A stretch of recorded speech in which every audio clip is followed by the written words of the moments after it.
వచ్చేసరికి second innings, first innings వీళ్ళు పంత్ ఒక 5th డౌన్ బ్యాట్మెన్ ఉంటాడు, వీళ్ళు 4th డౌన్ బ్యాట్మెన్ లో అందరు 100 కొట్టిపోతే పంత్ దగ్గర రాకపోతే పరిస్థితి ఏంటిది? అవును సార్, ఇప్పుడు మేడం, ఇప్పుడు పంత్ ప్రతి టెస్ట్ మ్యాచ్ లో బాగా ఆడతాడు, మీకు కూడా తెలుసు కదా. అవును సార్. ఇప్పుడు పంత్ దగ్గరికి బ్యాటింగ్ రాకపోతే స్కిల్ అనేది ఏమైపోతుంది, ప్రెడిక్షన్ అనేది ఏమైతుంది? అర్థమవుతుంది సార్, మీ చెప్పిన కూడా అర్థమవుతుంది సార్, నాకు నేను అర్థం తీసుకుంటున్నాను సార్. చెప్పండి. అవును సార్, అదే సార్ ఇది ఎందుకంటే అది సార్ ఇప్పుడు మీరు అది ప్లేయర్ సెలెక్ట్ చేయొచ్చు కదా, అది ఫస్ట్ వాళ్ళు ఎట్లా ఆడారు అది తీసుకొని సెలెక్షన్ చేయాలి సార్. మేడం మేడం మీరు ఏంటి మేడం మళ్ళీ మీరు మొదటికి వచ్చారు, నేను పెడతాను అలాగనే. ఇప్పుడు మీరు ఏమన్నారు ఇలాగ అది మనం చెప్పలేము సార్ అన్నారు. ఇప్పుడు మీరు చెప్పినంత పెట్టేంత మాత్రం ఆడతారని రూల్ లేదు, నేను చెప్తే పెడితే ఆడతాడని ఆ రూల్ లేదు.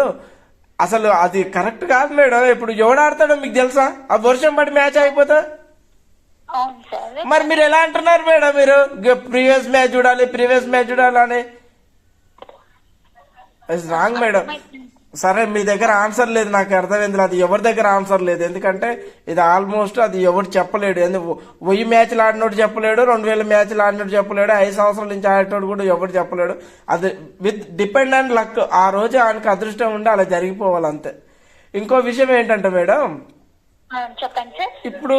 ఇప్పుడు తెలంగాణ, ఆంధ్ర, సిక్కిం ఇవన్నీ బ్యాన్ అయిపోయినట్టేనా అకౌంట్ లో? ఇది కామన్ గా అడుగుతున్నాను మేడం, ఇక బ్యాన్ అయిపోయినట్టేనా? అంటే బ్యాన్ అట్లే లేదు సార్. ఇప్పుడు లైక్ గవర్నమెంట్ నుంచి పర్మిషన్ లేదు సార్. అప్పుడు పర్మిషన్ అయితే అప్పుడు లైక్ మీకు ఏమైనా చేంజెస్ అయితే అప్పుడు నోటిఫికేషన్ వస్తుంది సార్. ఇప్పుడు ఎందుకంటే మాకు పర్మిషన్ లేదు డ్రీమ్ లైన్ కి ఆడడానికి సార్. డ్రీమ్ లైన్ ఇప్పుడు అంటే తెలంగాణ, ఆంధ్ర, సిక్కిం ఇవన్నీ లేదు. అవును సార్. ఇక అంటే ఇప్పుడు ఎందుకంటే కొంతమంది పిల్లలు అడుగుతున్నారు మేడం, అన్న ఇట్లా చేసుకోవడానికి రావట్లేదు, ఇది అని అకౌంట్ కూడా యాడ్ కావట్లేదు.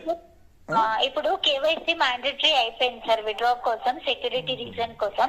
అప్పుడు విత్డ్రా చేసినప్పుడు ఇప్పుడు కేవైసీ వెరిఫై చేస్తే ఇప్పుడు ఆ కేవైసీ రెస్ట్రిక్టెడ్ స్టేట్ ఉంటే దాని తర్వాత డిపాజిట్ చేయడం లేకపోతే డబ్బులు యాడ్ చేయడం పాసిబుల్, పెయిడ్ కాంటాక్ట్ జాయిన్ చేయడం పాసిబుల్ లేదు సార్.